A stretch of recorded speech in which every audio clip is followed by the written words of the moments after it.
Hello, so I'm doing a reading summary for Everyman.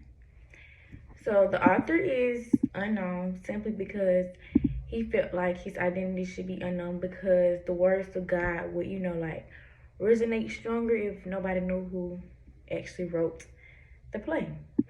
So the genre is a mortality play, which is a type of drama that's designed to, make a religious standpoint.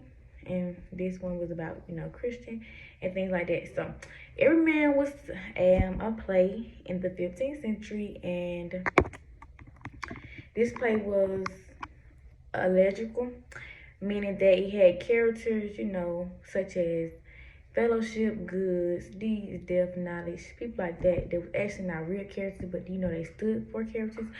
So they basically explained the Christian salvation and what to do to attain it and how to get to heaven and things like that.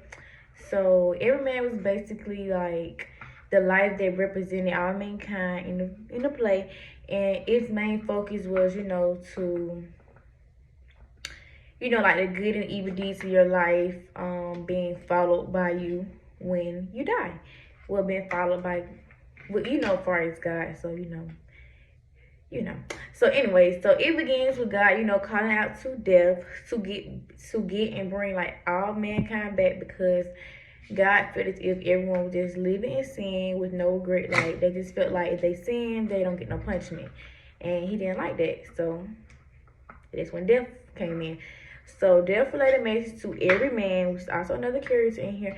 And so he told every man to come on this journey with him, which would lead to every man dying. So every man was trying to bribe him or whatever, but of course death did not take the bribe or anything like that. So every man realized like he gonna have to go on this journey one way or another. So he ended up asking Death if he could bring company with him.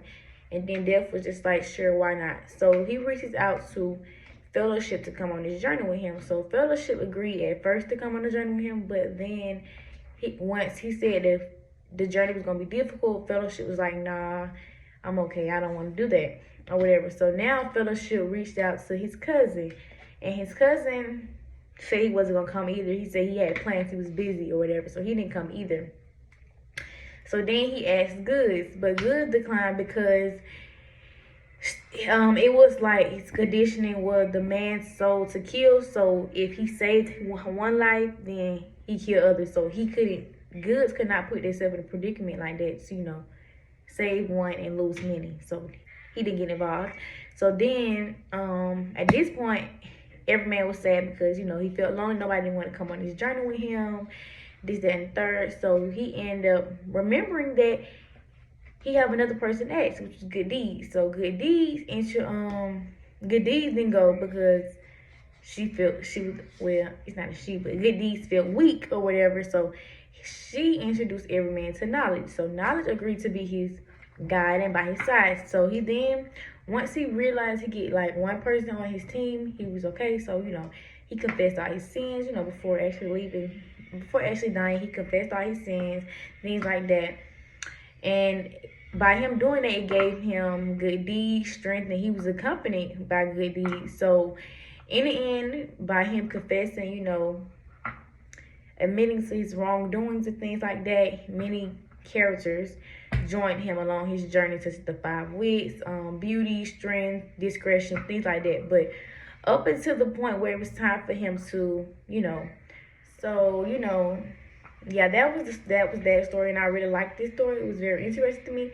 I didn't have any dislikes or likes as far as every man. I really just want to know who wrote it. That's my only question. I don't have any doubts or anything. I really think it gave off what the author was trying to get